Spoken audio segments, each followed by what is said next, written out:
name is Al Hulton. And when were you born?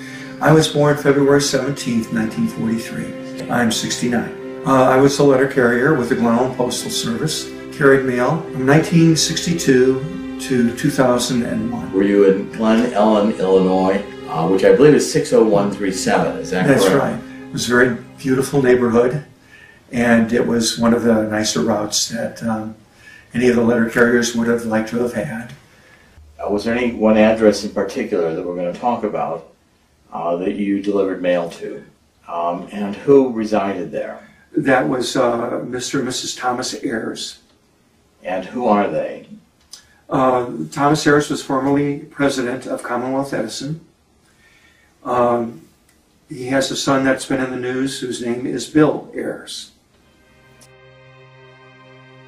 Now, did you ever know Tom Ayers, the husband of Mary Ayers?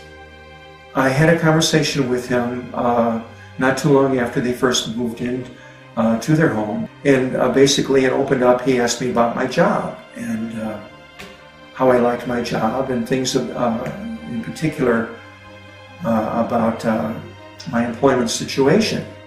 And then he started in on what I refer to as a Marxist type of viewpoint. Essentially, it had to do with the plight of the working man, maybe being taken advantage of by corporations or the people that employ them. And I just had this uncomfortable feeling that he thought he knew about my situation as a working person better than I did, and that he knew what was best for me. Can you recall the conversation in the early 1990s with Mary?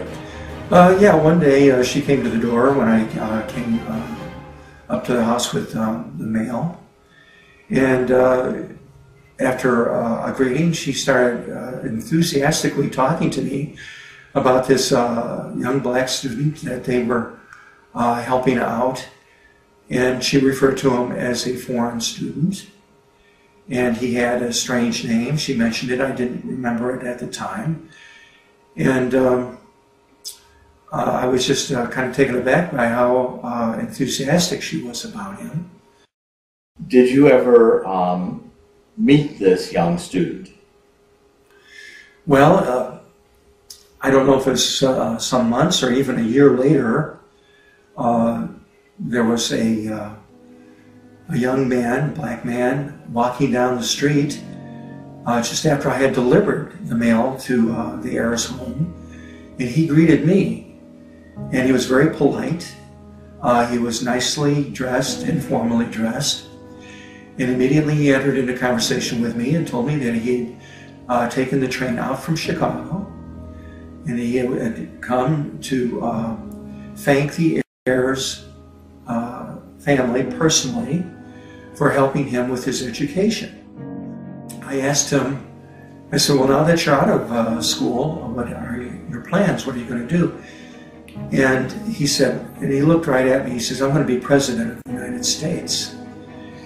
And there was kind of a little bit of a grin on his face when he said it. And I know how people will say things because they have an ambition or something, but it did not come across that way. It came across like this was something that's already been determined. And I have to tell you that it struck me in such a way I was speechless for a moment. How close were you to the Ayers home when the conversation started? We were on the public walk right in front of their home. You associated this young man you met in front of the house with the same young man that Mary had told you about? Absolutely. What made you think it was the same person? Because he had come to thank them for helping with his education, and that was the topic of the conversation that I had with Mary. Barack Obama running for office. Are you certain that this was the young black male you saw in front of the Ayers home? I am absolutely positive that it was Barack Obama. I mean, certainly must realize that saying a foreign student is very detrimental, very dangerous information, because that, Yes.